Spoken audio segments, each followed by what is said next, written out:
यहाँ पर हम 4 लोग रहेंगे। मैं, रमशा अली और मेरी बहन आलिया। तो अहमद कहने लगा कि मैं कहाँ जाऊंगा? मैं भी तो तुम लोगों के साथ रहूंगा।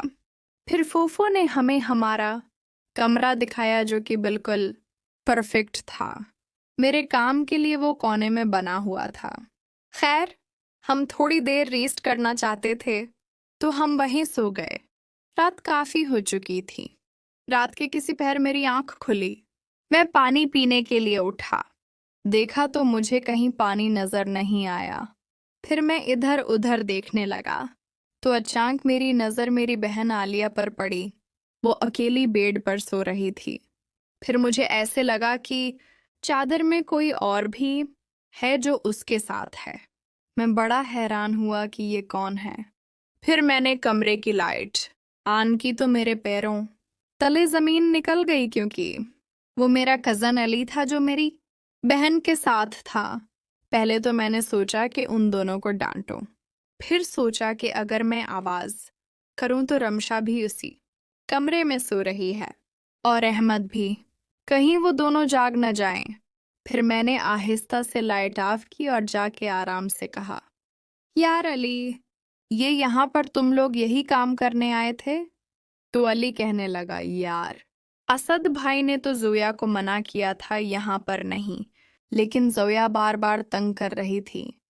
फिर मैंने कहा, आलिया, तुझे बड़ा शौक है उस काम का, चल आज तेरा शौक पूरा कर देता हूँ। मैंने कहा, अली, तू यहाँ से जा। फिर अली कहने लगा, असद भाई, आप क्या करने वाले हैं? मैंने कहा, तो छोड़ दे, मैं जो भी करूं, ये मेरी बहन है, ये जाने और मैं जानूं। तू जा अपनी जगह जाके सो जा। फिर वो कहने लगा, असद भाई, ये सही नहीं है, ये आपकी बहन है। मैंने कहा, फिर तो एक काम कर, जाके अपनी बहन को अभी उठा और मेरा काम करवा।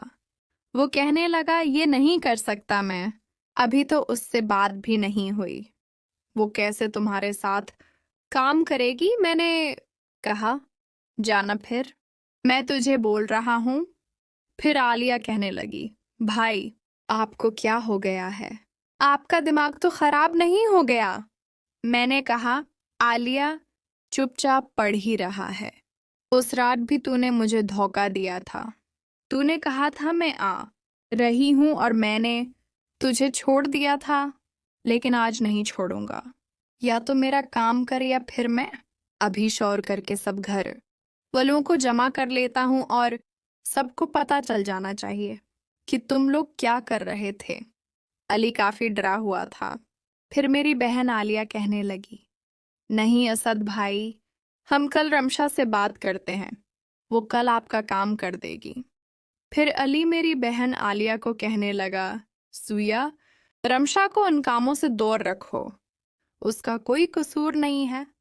तो मैंने कहा, सुन लिया जोया, अली की अपनी बहन है ना, इसीलिए वो इसके बारे में ऐसा बोल रहा है। फिर आलिया कहने लगी, क्या मैं किसी की बहन नहीं हूं? मैंने भी तो कर लिया है ना तुम्हारे साथ, क्या फर्क पड़ता है? तुम तो कहते थे कि तुम मुझसे मोहब्बत करते हो, मुझसे शादी करोगे, और तुम मेरे लिए इतना भी नहीं कर सकते? अली कहने लगा, मैं तुम्हें करना ही पड़ेगा। पिछली दफा भी भाई ने हम दोनों को छोड़ दिया था, भाई आखिर कब तक ऐसा करेगा? मैंने कहा, हाँ जोया, तू सही कह रही है, आज मेरा काम कर वरना मैं आज चुप नहीं रहूंगा।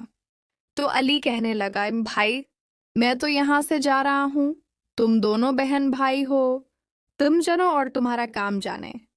फिर आलिया को कहने लगा, अगर तुमने अपने भाई के साथ वो वाला काम किया तो फिर भूल जाना कि मैं तुमसे शादी करूंगा।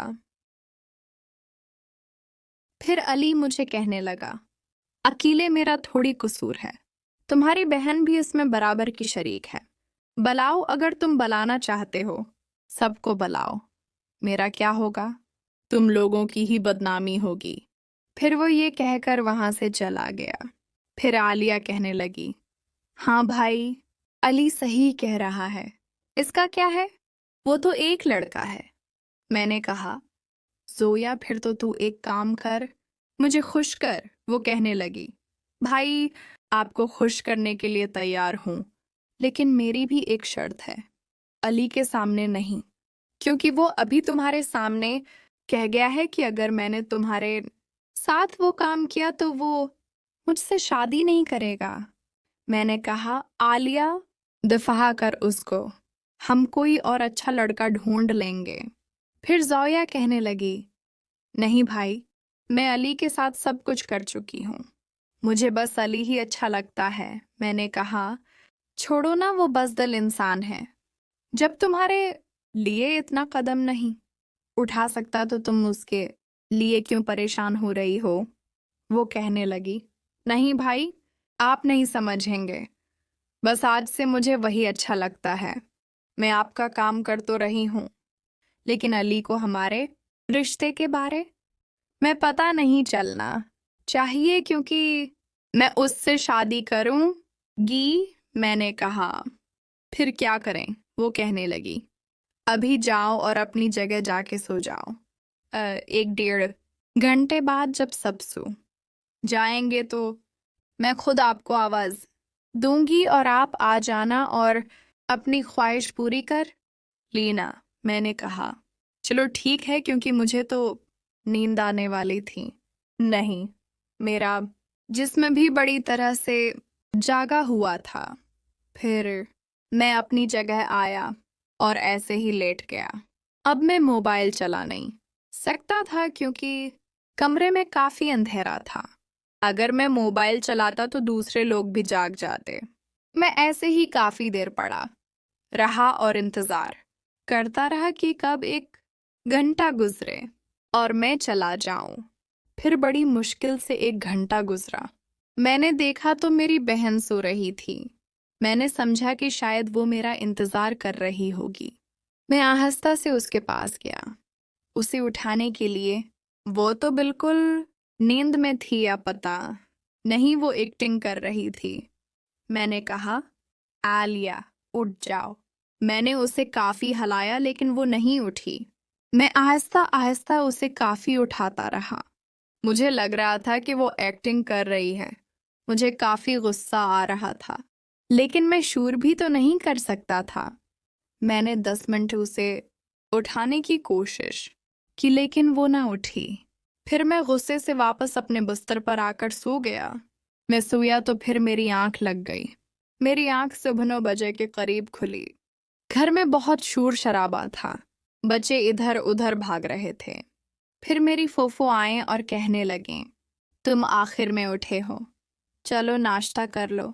मैंने कहा, फूफो, बाकी सब लोग कब उठ जाते हैं? वो कहने लगे, सब लोग तो 6 बजे उठ जाते हैं।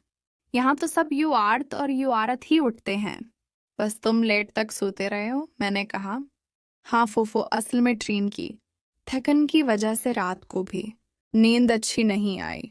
बार बार मेरी आंख खुलती रही। खैर, मैंने हाथ मुंह धोया और बाहर आया तो जोया कहीं नजर नहीं आ रही थी। मैंने अपनी फूफो से पूछा, फूफो ये लोग कहाँ गए हैं? अली, आलिया कहीं नजर नहीं आ रहे। तो मेरी फूफो कहने लगे, वो मेरी बेटी के साथ बाजार गए हुए हैं। मैंने कहा, सब लोग? वो कहने लगे, हाँ। मैंने कहा, अच्छा ठीक है। फिर मैंने नाश्ता किया और वापस अपने कमरे में आकर थोड़ी देर मोबाइल चलाया।